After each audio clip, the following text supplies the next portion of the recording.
Hello दोस्तों, नमस्कार। संगीत शिक्षक भर्ती परीक्षा 2025 के संगीत के इस नए सेशन में आप सभी का बहुत-बहुत स्वागत है। यहाँ देखने को मिलेंगे आपके संगीत से रिलेटेड ऐसे इम्पोर्टेंट प्रश्न जो कि आपके एग्ज़ाम्स के दृष्टिकोण से बहुत ही इम्पोर्टेंट है, क्योंकि आपके एग्ज़ाम के सिलेबस पर ही आधारित प्रश्न है, ठीक है? तो चलिए हम लोग देखना शुरू करेंगे बारी-बारी से, लेकिन उससे पहले आप लोगों से कहेंगे कि अगर आप लोग चैनल पे नए हैं या पुराने हैं, अगर आप लोग सब्सक्राइब नहीं किए हैं तो सब्सक्राइब करके सबसे पहले नोटिफिकेशन को ऑल पे सेट कर लीजिएगा, ताकि आने वाला जितना भी सेशन होगा वो सबसे पहले आप लोगों के पास पहुंच जाए। चलिए देखेंगे, पहला प्रश्न यहाँ पे है। प्रश्न हमारा है कि तानपुरा में अच्छी गुणवत्ता ध्वनि उत्पन्न करने के लिए प्रयुक्त धागे का सही नाम क्या है। तो देखिए, एक चीज यहाँ पे आप लोग को बता दूं, आप लोग के लिए एक न्यूज है। आप लोग देखिए, आप लोग जैसा कि जानते हैं, अभी आप लोगों के लिए हिस्ट्री का क्लास भी हम, ठीक है, आपके लिए स्टार्ट किए हैं, ठीक है। हिस्ट्री का क्लास हो रहा है, उसके बाद फिर आप लोगों की जियोग्राफी की क्लास चलेगी, फिर आप लोगों के लिए करंट अफेयर्स की क्लास चलेगी, ठीक है। तो इतने क्लास चलेंगे, और म्यूजिक का तो खैर चल ही रहा है, तो इतने सारे क्लास चलेंगी, और इन सभी का जो है पीडीएफ के लिए भी हम जो है आप लोगों के लिए प्रोवाइड करवाना चाह रहे हैं। तो देखिए, हमारे पास क्या है, थोड़ा सा समय का अभाव था, इस वजह से हम पीडीएफ नहीं दे पा रहे थे, ठीक है। ध्यान से सुनिएगा मैं क्या कहना चाह रहा हूँ।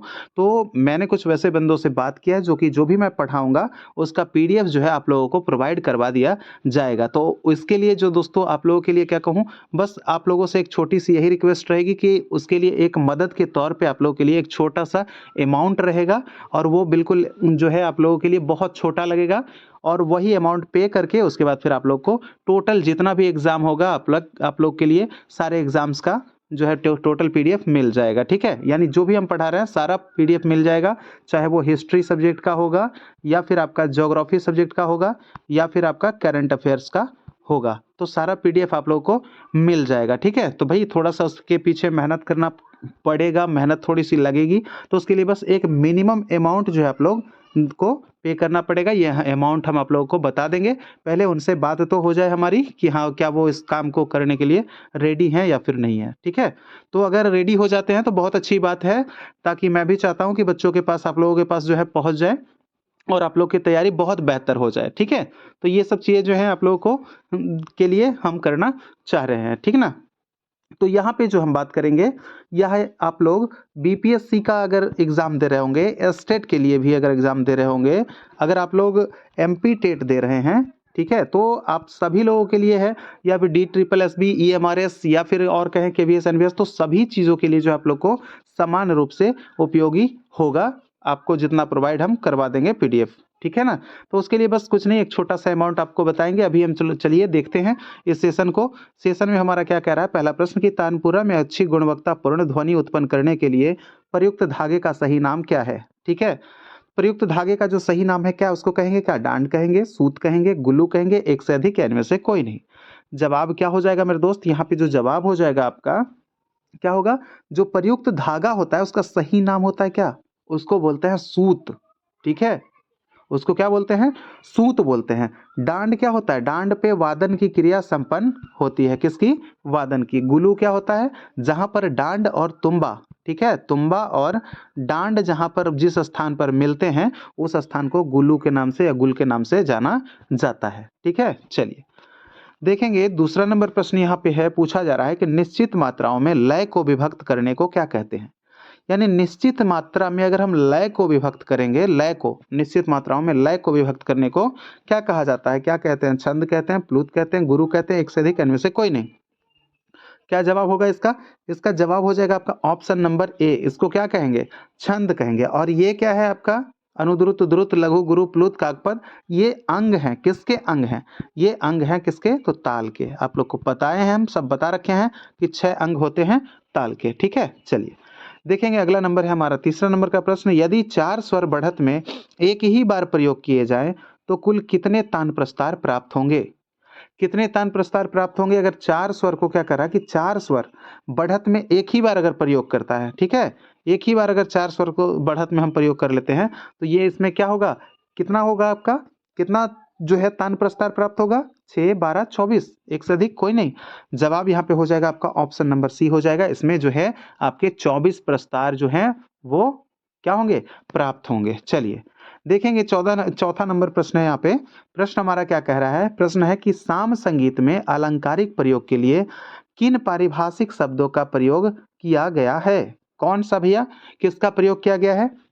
इसका जवाब क्या हो जाएगा? देखिए, आप लोग को जो मैं वो बात बोल रहा था ना भाई कि पीडीएफ के लिए, तो पीडीएफ के लिए वो आप लोग को उसमें चारों के चारों जो है हम सब्जेक्ट आप लोग के लिए डाल देंगे, ठीक है? तो आप लोग को ये नहीं सोचना है कि हम एमपी टेट का तैयारी कर रहे हैं, हम बीपीएससी का तैयारी कर रहे हैं, हम स्टेट का कर रहे हैं, तो भाई हमारे लिए होगा या नहीं होगा। वो देखिए, वो समान रूप से सबके लिए होगा, क्योंकि सबको अलंकार पढ़ना है, सबको स्वर पढ़ना है, सबको सबको जो है जाति पढ़नी है, सबको सब कुछ पढ़ना है। तो इसलिए आप लोग को कहीं से भी अलग नहीं है, क्योंकि सिलेबस सबका जो है आपका लगभग सेम सिलेबस है, ठीक है ना?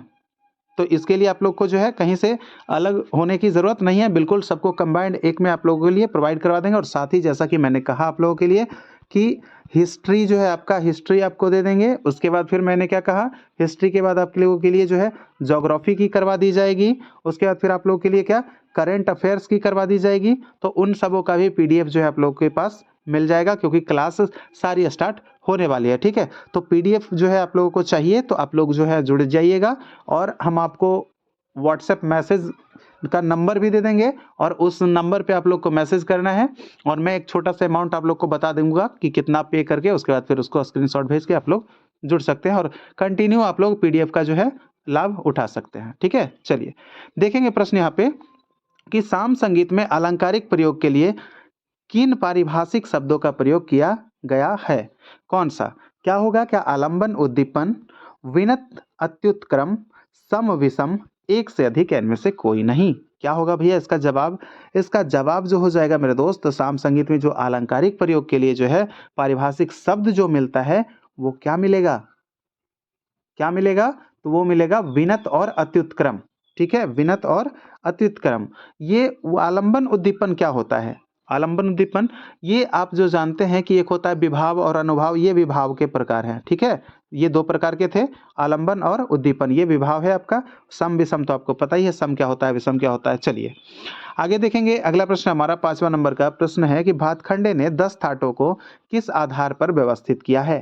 क्या रामामात्य के 20 मेल के अनुसार, लोचन के 12 संस्थान के अनुसार, पुंडरीक विट्ठल के 19 मेल के अनुसार, एक से अधिक, या इनमें से कोई नहीं?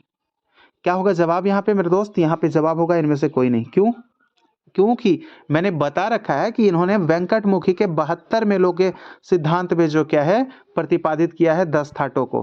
क्योंकि उसका जो है जब जब ये भातखंडे जी जब दक्षिण भारत जब गए थे, तो इन्होंने क्या देखा वहाँ पर? संगीत का एक अध्ययन किया पुस्तक का, जिसका नाम था चतुर्दंडी प्रकाशिका, और उन्हें मिला क्या? 72 मेल का सिद्धांत मिला, और उसी के आधार पर जो है ये क्या किए? अपने 10 थाटों की रचना की है भातखंडे जी ने, ठीक है? चलिए आगे देखेंगे। अगला प्रश्न यहाँ पे हमारा 6ठा नंबर का है। यहाँ पे सांगीतिक वाद्यों में उत्पन्न विकार को क्या कहते हैं? भैया सांगीतिक वाद्यों में जो उत्पन्न विकार होते हैं क्या कहते हैं उसको? क्या क्षेत्र काकू कहेंगे, राग काकू कहेंगे, यंत्र काकू, एक से अधिक, कोई नहीं? यहाँ जो जवाब आपका हो जाएगा क्या हो जाएगा? इसको कहेंगे हम लोग, वाद्य है तो यानी कि वाद्य यंत्र है तो क्या कहेंगे? यंत्र काकू कहेंगे, ठीक है? क्षेत्र काकू का संबंध किससे माना जाता है? तो कंठ से माना जाता है। किससे? कंठ से, ठीक है? तो ये चीज आपको ध्यान रखना। और राग काकू का संबंध राग से है। चलिए देखेंगे अगला प्रश्न हमारा 7वां नंबर का। देखिए प्रश्न आपका कुछ भी नहीं छूटेगा मेरे दोस्त, आप लोग अगर हमारे साथ बने रहिएगा तो बिल्कुल इतने इजी वे में आप लोग को प्रश्न जो है करवा देंगे, और बहुत आसानी से आप लोग को याद भी होते चला जाएगा। क्योंकि आप लोग जब क्लास देख लीजिएगा, पीडीएफ देख लीजिएगा, तो भाई छूटने का संभावना कहाँ रहेगा, ठीक है? तो ये सब चीजें जो है आप लोग को कर लेंगे तो आपका बिल्कुल भी जो है नहीं छूटेगा, ठीक है? तो संगीत रत्नाकर में कुल कितने स्वरों का उल्लेख किया गया है? अगर आप लोग कहेंगे तो पीडीएफ के लिए हम उनसे बात करेंगे, और उसके बाद फिर हम अपना जो है टोटल उनको समझा के उसके बाद फिर वो आप लोग के बीच प्रोवाइड कर दिया करेंगे। तो आप लोग अगर कहेंगे तो ठीक है, तो फिर हम करवा देंगे उनसे बात करके, है ना? चलिए तो प्रश्न है हमारा, संगीत रत्नाकर में कुल कितने स्वरों का उल्लेख किया गया है? तो कितने स्वरों का उल्लेख है? संगीत रत्नाकर यानी कि ग्रंथ किनका है? तो भैया सारंग देव का है। किनका है? सारंग देव का है ना? तो इसमें कितने स्वर? क्या 12 स्वर, 9 स्वर, 19 स्वर, एक से अधिक, कोई नहीं? क्या होगा? क्या होगा इसका जवाब? यहाँ पे जो जवाब आपका हो जाएगा, यहाँ पे ऑप्शन नंबर सी हो जाएगा। इसमें कितने यानी कि 7 हमारे बताए हैं, कौन शुद्ध बताए हैं सारंगदेव ने, और प्लस इसमें कितने विकृत बताए हैं, तो 12 स्वर बताए हैं विकृत। ठीक है, 12 स्वर विकृत बताए हैं और 7 स्वर तो भैया आपका शुद्ध है ही। ठीक है, तो 12 7 कुल कितने हो गए, 19 स्वर हो गए। ठीक है, अगर 12 की बात करेगा तो कौन हो जाएंगे, ये वेंकट मुखी ने 12 स्वर बताया है, और 9 की बात करेंगे तो ये आपके कौन हो जाएंगे, भरत मुनि हो जाएंगे। ठीक है, जिसमें कि 7 शुद्ध और 2 विकृत बताए हैं भरत मुनि ने। कौन कौन से 2 विकृत हैं, आप लोग को कमेंट करके उसका कमेंट में नाम लिख देना है। ठीक है, 2 विकृत स्वर, क्योंकि मैं बहुत बार बताया हूं, आप लोग को याद हो गया होगा, क्योंकि अगर आप लोग रेगुलर हमारे क्लास को देखते होंगे, पिछले बहुत सारे वीडियो को अगर आप लोग उठाकर देख लिए होंगे, लेट से भी जुड़े हैं, फिर भी मेरे सारे वीडियो को अगर आप लोग देख लिए होंगे तो आप लोग बहुत कुछ सीख गए होंगे, आपको सब कुछ पता हो गया होगा। तो कमेंट कीजिएगा। ठीक है, तो इस हिसाब से यहाँ पे क्या जवाब बना, ऑप्शन नंबर सी 19। चलिए देखेंगे अगला प्रश्न हमारा 8वां नंबर का, निम्नलिखित में से किन गुणों का होना वाक्यकार में आवश्यक है। यानी कि वाक्यकार में कौन से गुणों का होना जो है आवश्यक है। क्या आपका मातु और धातु होगा, लय और ताल होगा, टप्पा और ख्याल होगा, एक से अधिक, इनमें से कोई नहीं। जवाब यहाँ पे क्या हो जाएगा, तो कौन सा गुण, तो यहाँ पे जो गुण हो जाएगा ना, ऑप्शन नंबर ए हो जाएगा आपका, मातु और धातु वाला गुण होना जो है आवश्यक है वाक्यकार में। ठीक है, ठीक है ना। चलिए आगे देखेंगे अगला प्रश्न हमारा 9वां नंबर का, गीतम वाद्यम तथा नृत्यम त्रयम संगीत मुच्यते। संगीत की यह परिभाषा किस संगीत शास्त्र में है। कौन से संगीत शास्त्र में है, क्या संगीत रत्नाकर में है, नाट्य शास्त्र, राग दर्पण, एक से अधिक, इनमें से कोई नहीं। जवाब यहाँ पे क्या हो जाएगा, तो जवाब आपका हो जाएगा ऑप्शन नंबर ए, संगीत रत्नाकर। यानी कि अगर पूछेगा कि गीतम वादम तथा नृत्यम त्रयम संगीतम उच्यते, ऐसा जो है श्लोक किसने कहा है, तब क्या जवाब देंगे, तब जवाब देंगे सारंगदेव। ठीक है, तब जवाब देंगे सारंगदेव। लेकिन अगर आपसे पूछ रहा है, क्या पूछ रहा है, यह किस परिभाषा किस संगीत शास्त्र में है, तो भैया शास्त्र का नाम ही तो लिखना पड़ेगा ना फिर, यानी कि संगीत रत्नाकर लिखना पड़ेगा। 13वीं शताब्दी वाली ग्रंथ के बारे में बताना पड़ेगा, उत्तरी तथा दक्षिणी संगीत का आधार ग्रंथ के बारे में बताना पड़ेगा। ठीक है, ये सब चीजें हैं, हमें सप्ताध्यायी के बारे में बताना पड़ेगा। समझ रहे हैं ना। चलिए अब देखिए यहाँ पे जो है नाट्य शास्त्री भरत के द्वारा लिखा गया है, राग दर्पण जो है किनके द्वारा, फकीरुल्लाह के द्वारा लिखा गया है। ठीक है, चलिए आगे देखेंगे अगला प्रश्न हमारा 10वां नंबर का, प्रस्ताव, उद्गीत, प्रतिहार, उपद्रव और निधन है, क्या है भाई, क्या है, क्या साम की गुणवत्ता को इंगित करने वाला तत्व है, या साम गायन के खंड है, या संगीत के स्वर है, क्या है, या एक से अधिक, इनमें से कोई नहीं। क्या है यहाँ पे, तो यह आप लोग देखिए, प्रस्ताव, उद्गीत, प्रतिहार, उपद्रव और निधन, ये क्या है भैया, इसका जवाब क्या हो जाएगा, इसका जवाब हो जाएगा ऑप्शन नंबर बी हो जाएगा, सामगान के ये खंड हैं। कितने खंड बताए जाते थे, 5 खंड बताए जाते थे, प्रस्ताव, उद्गीत, प्रतिहार, उपद्रव और निधन। ठीक है, चलिए, और सामगान जो है कितने स्वरों से किया जाता था, ये आपके लिए कमेंट है, कमेंट में बताना है, प्रश्न है आपके लिए, तो कमेंट करिएगा आप लोग, और सामगान के बारे में बताइएगा कि कितने स्वरों से सामगान किया जाता था।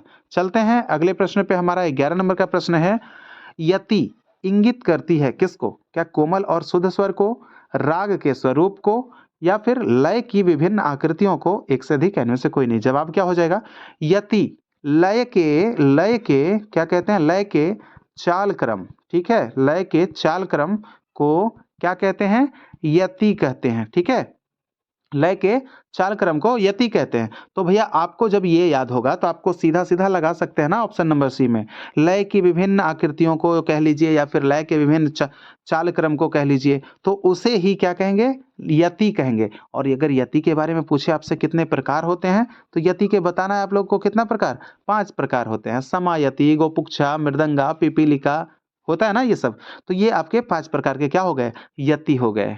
ठीक है, चलिए आगे देखेंगे अगला प्रश्न हमारा 12 नंबर का प्रश्न पूछा जा रहा है, निम्नलिखित में से विषम को चुनिए। विषम कौन सा है, तृतीय, मंद्र, कृष्ट, एक से अधिक, इनमें से कोई नहीं। कौन सा है विषम, हम यहाँ पे जवाब देंगे उपरोक्त में से कोई नहीं, क्योंकि ये जो आप देख रहे हैं ना, ये तीनों के तीनों मैं बता चुका हूँ ये सब क्या है।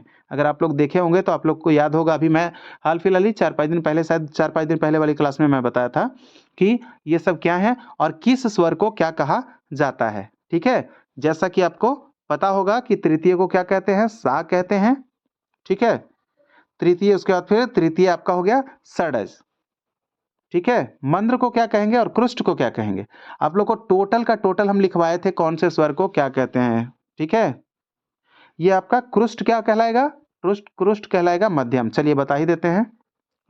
सॉरी, एक मिनट, क्रुष्ट के सामने लिखना है ना, क्रुष्ट। ठीक है, आपका हो गया तृतीय मंद्र, और क्या होगा, मंद्र आपका क्या कहलाएगा, ये आपका हो जाएगा ध। तो सा, ध और म, ये आपके हो जाते हैं तृतीय में सा और द्वितीय मंद्र में ध, और क्रुष्ट को क्या बोलते हैं, मध्यम। तो ये आपके कौन से स्वर थे, ये आपके सामिक स्वर थे। उस समय जो विकास हुआ था, इसका जो नाम पड़ा था। और स्वर वहां किस क्रम में रहते थे भाई, किस क्रम में रहते थे, आप लोग कमेंट करना है कमेंट बॉक्स में, क्योंकि बहुत सारा प्रश्न है। और बाकी आप लोग ये टेंशन न लीजिए कि सर बता नहीं रहे, भैया आप लोग बताइए, नहीं तो मैं तो हूं ही, आप लोग को कहीं से कुछ छोड़ूंगा ही नहीं। ठीक है, चलिए आगे देखेंगे। अगला प्रश्न हमारा 13 नंबर का प्रश्न है, निम्नलिखित में से विषम को चुनिए। विषम चुनना है, षाडजी है, आरसभी है, धैवती है, एक से अधिक है, इनमें से कोई नहीं है। देखिए कैसे विषम होगा, किस हिसाब से चुनेंगे आप लोग, ये क्या है आप लोग को समझना पड़ेगा। सबसे पहले हम बता दें कि ये जातियां हैं, ये क्या है, जातियां हैं। हम आंसर यहाँ पे क्या देंगे, उपयुक्त में से कोई नहीं, क्योंकि ये तीनों क्या है, तीनों जाति है भाई। सबसे पहले अगर बात कर लेंगे तो कुल जातियां कितनी होती है, आप लोग कहेंगे 18। उसमें से अगर बात कर लेंगे तो कितना होता है, 7 शुद्ध होता है और 11 विकृत होता है 18 में से। अगर वही हम बात करें तो षडज ग्राम और मध्यम ग्राम के हिसाब से अगर बांटेंगे दो जातियों को, तो उसमें कितना हो जाता है आपका, 7 जो होता है क्या होता है, षडज ग्राम की होती है, षडज ग्राम की, और 11 आपकी, 11 मध्यम ग्राम की हो जाती है जाति। तो 7 में से जो है आपका, 7 में से फिर षडज ग्राम में आपको इसमें से क्या होगा, इसमें से फिर आपको बताया जाता है कि इसमें 4 शुद्ध हो जाते हैं और 3 विकृत हो जाते हैं षडज ग्राम में। 11 में क्या हो जाता है, 11 में आपका 3 शुद्ध हो जाता है और 8 विकृत हो जाता है मध्यम ग्राम में। ठीक है, सब कुछ बता रखा हूं भाई, ये सब ऐसा नहीं है कि मैं नहीं बता रखा हूं, मैं सब कुछ बता रखा हूं टोटल। तो यहाँ पे जो आप देखेंगे ये आपका षाडजी होगा, अरसभी होगा, धैवती होगा, ये सब क्या है, ये सब जो है टोटल क्या है, ये टोटल के टोटल जो है आपका षडज ग्राम की शुद्ध जातियां हैं। ठीक है, ये तीनों क्या है, षडज ग्राम की क्या है, शुद्ध जाति है। ठीक है, शुद्ध जातियां हैं, षडज ग्राम की शुद्ध जातियां हैं। तो इसलिए यहाँ पे सब जातियां हैं, तो यहाँ पे कौन होगा, विषम। विषम तो कोई है ही नहीं, उपयुक्त में से कोई नहीं। चलिए देखेंगे अब 14 नंबर प्रश्न यहाँ पे पूछा जा रहा है कि भारतीय शास्त्रीय संगीत में सामान्यतः लय के कितने प्रकार प्रयोग किए जाते हैं। देखिए भाई, लय का जो प्रयोग है वो कितने प्रकार का लय का प्रयोग किया जाता है। एक तो आपका होता है मिडिल में, जिसको हम लोग क्या कहते हैं, मध्य कहते हैं, जिसको क्या कहते हैं, सामान्य लय कहते हैं। ठीक है, ये आपका सामान्य हो गया। अगर हम ये सामान्य या मध्य से अगर हम नीचे जहां बढ़ जाते हैं, थोड़ी सी अगर कमी कर देंगे, अगर हमारा ये मान लीजिए 5 किलोमीटर प्रति घंटा में चल रहे हैं, ये हमारा सामान्य चाल है, अगर हम 2 किलोमीटर प्रति घंटा की स्पीड से अगर चलने लगें तो ये क्या हो जाएगा, फिर विलंबित हो जाएगा। ठीक है, अगर हम यही 5 हमारा सामान्य है, अगर हम इससे बढ़ाकर अगर हम मान लीजिए कि 7 चलने लगे, 7 किलोमीटर प्रति आवर चलने लगे प्रति घंटा, तो इसको क्या कहेंगे, इसको कह देंगे द्रुत। तो सामान्य रूप से यही हमारा जो है 3 प्रकार का, एक तो आपका विलंबित होता है, दूसरा आपका मध्य कह लीजिए, और तीसरा क्या कह लीजिए, द्रुत कह लीजिए। तो यही आपका सामान्य 3 प्रकार के लय होते हैं, इसलिए जवाब हो जाएगा ऑप्शन नंबर सी। तो लय के कितने प्रकार प्रयोग किए जाते हैं, 3। एक आपका हो जाता है अति विलंबित और दूसरा अति तार, लेकिन उसको काउंट नहीं करते हैं, काउंट करते हैं 3 को ही। ठीक है, चलिए आगे देखेंगे। अगला प्रश्न हमारा 15 नंबर का कि सामगान की चौथी भक्ति छंद का क्या नाम है। देखिए सामगान की चौथी भक्ति छंद का जो नाम हो जाएगा, क्या हो जाएगा, उपद्रव होगा, प्रस्ताव होगा, निधन होगा, एक से अधिक होगा, इनमें से कोई नहीं। क्या जवाब हो जाएगा इसका, इसका जवाब क्या हो जाएगा, तो सामगान की जो चौथी जो भक्ति छंद है उसका नाम क्या है, तो उसका नाम क्या होगा, चौथा। आपको हम बता रखे हैं ना, पहला क्या आप बताए थे, प्रस्ताव बताए थे, अभी जस्ट ऊपर ही मैंने बताया ना, अभी पिछले क्वेश्चन में, आप लोग उसको भी जाकर देख लीजिएगा, तो वहां से भी आपको पता लग जाएगा। पीछे अगर ध्यान देते आ रहे होंगे, पढ़ते आ रहे होंगे, तब तो आपको पता है, यूं ही बता सकते हैं। तो आपको बताए थे ना, प्रस्ताव, उद्गीत, प्रतिहार, उपद्रव, निधन। तो यहाँ पे जो है आपका क्या हो जाएगा, सामगान की चौथी भक्ति छंद क्या कहलाती है? तो आपका पहला प्रस्ताव है, ठीक है। तो ये तो होगा नहीं, ये तो पहला है। ये आपका क्या हो जाता है, ये आपका पांचवा है, यानी कि इसको अंतिम कहते हैं। पहला जवाब हो जाएगा ऑप्शन नंबर ए, उपद्रव। ये आपका क्या हो जाता है, चौथा है, ठीक है। चौथी भक्ति छंद का नाम क्या है आपका, उपद्रव हो जाता है, ठीक है। चलिए, तो इस प्रकार से ये आप लोग को देख लेना है। और यही पूछा जाता है प्रश्न कि सामगान के अंतिम भाग को क्या कहते हैं? तो अंतिम भाग जो होगा वो आपका क्या कहलाएगा, वो आपका निधन कहलाता है। सामगान के अंतिम भाग को निधन कहते हैं, ठीक है। लेकिन यहाँ पे क्या पूछा, चौथी, तो चौथी उपद्रव। चलिए आगे देखेंगे। अगला प्रश्न हमारा 16 नंबर का प्रश्न है, यदि सा की बारंबारता 240 है तो माँ की कंपन क्या होगी? देखिए, बारंबारता कहे, आंदोलन संख्या कहे, कंपन कहे, आप लोग को कहीं पे कंफ्यूज नहीं होना है, सबको आप लोग को देखना है। तो 240 किसका दे रहा है, 240 में सा का दे रहा है, ठीक है। तो माँ का क्या होगा, आप लोग को वो वाला कॉन्सेप्ट बताए थे ना, याद होगा। आप लोग अगर देखे होंगे तो देखते आ रहे होंगे तो आप लोग को याद होगा। जो बहुत दिनों से मुझसे जुड़े हुए हैं उनको तो भाई किसी प्रकार की कोई दिक्कत है ही नहीं, ठीक है। तो जैसा कि मैंने बताया था, एक तो आपका था सा, रे, ग, म, प, ध, नी, ठीक है। तो यहाँ पे 240 सा की हम क्या बताए थे कि +30 +20 उसके आगे, फिर +40, फिर +40, उसके बाद +50, लास्ट में 50। तो 30 30 20 40 40 50, इस तरह से हम बताए थे ना।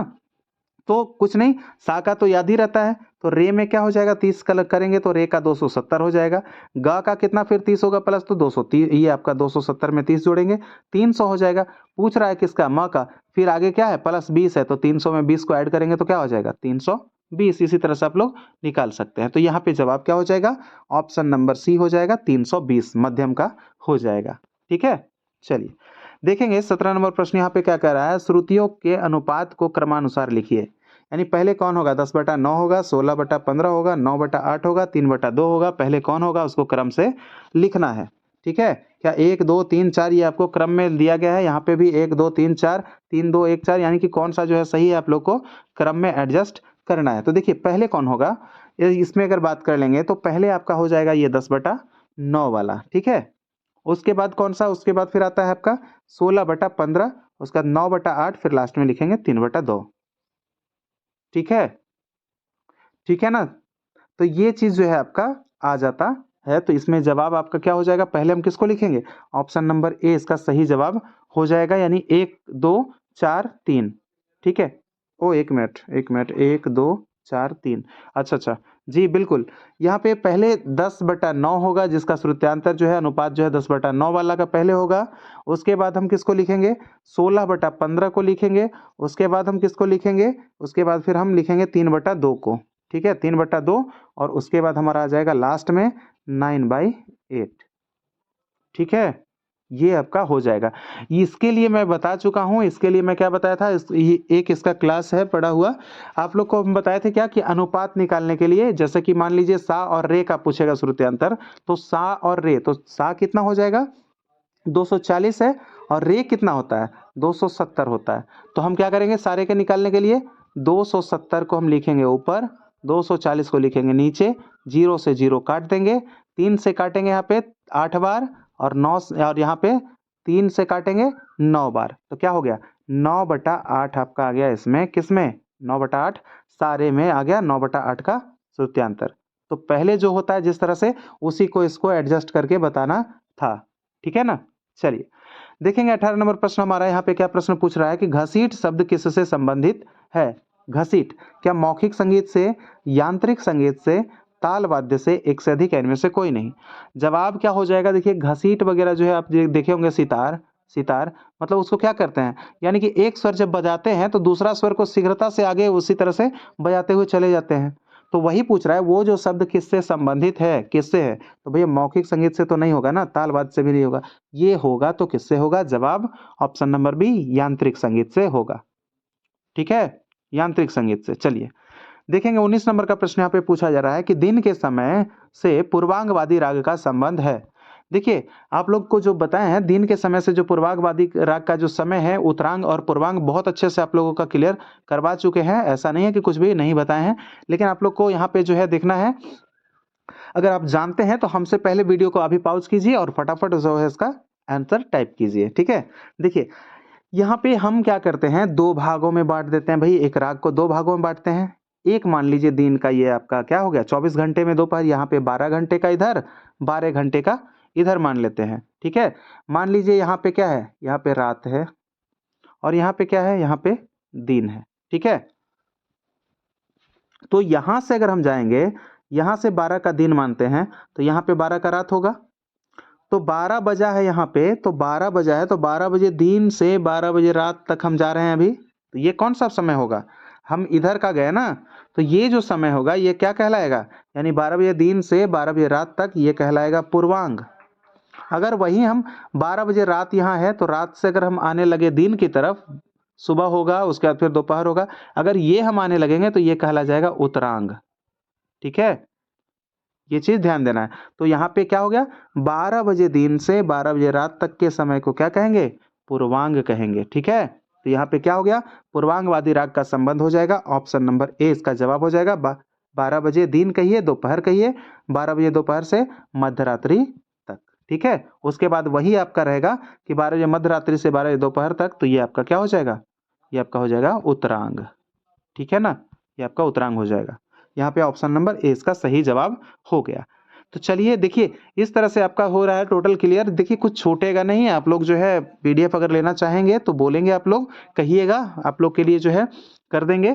और उसके बाद फिर आप लोग क्लास देख लीजिएगा, पीडीएफ देख लीजिएगा, सारा कुछ एडजस्ट हो जाएगा, तो फिर और कुछ ज़रूरत नहीं पड़ेगी।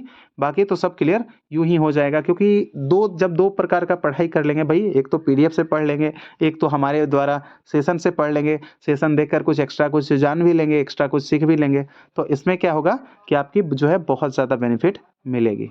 तो भई आप लोग कहिएगा तो ठीक है, बहुत ही छोटी अमाउंट, बहुत ही मिनिमम अमाउंट पे जो है आप लोग को हम अवेलेबल करवा देंगे सारा कुछ का पीडीएफ, है ना? चलिए, देखिए यहाँ पे प्रश्न है हमारा 20 नंबर का, निम्नलिखित में से कौन सी स्वरावली रज़ाख़ानी गत की है? रज़ाख़ानी गत की जो है स्वरावली वो कौन सी है? दिर दा रा दा दारा, क्या ये है? या फिर दा दिर दा रा द रदा, क्या होगा? या फिर आपका दम दा दिर दम द दम दी दिर दा दिर, क्या होगा? ये होगा, एक से अधिक इनमें से कोई नहीं। देखिए इसका जो जवाब हो जाएगा ऑप्शन नंबर बी हो जाएगा। आप लोगों को एक चीज़ ध्यान रखिएगा, ऐसा वाला चिन्ह से पकड़िएगा, अवग्रह लगा दे तो अवग्रह किस में लगाएगा? अवग्रह आपको लगाएगा रज़ाख़ानी गत वाला में, और रज़ाख़ानी गत को क्या कहते हैं? ये द्रुत गत होता है, ठीक है? ये आपका द्रुत गत होता है और इसके आविष्कारक कौन है? रज़ा खां ही इसके आविष्कारक माने जाते हैं, ठीक है ना? उसके बाद अगर हम बात कर लेंगे यहाँ पे, एक आपका होता है मस्जिद खानी गत, तो ये आपका ऊपर वाला जो बोल लिखा हुआ है ना भाई, ये वाला ऊपर वाला, ये आपका मस्जिद खानी गत हो जाएगा, ठीक है? मस्जिद खानी गत का ऊपर वाला ये जो बोल है किसका है? मस्जिद खानी गत का बोल लिख दिए थे, और उसके आविष्कारक मस्जिद खां थे। उसको मस्जिद खानी को क्या कहते हैं? दिल्ली बाज कहते हैं। लेकिन वही रज़ा खानी जो आ गया, रज़ा खानी को क्या कहेंगे? इसको कहेंगे लखनऊ बाज के नाम से भी जानते हैं।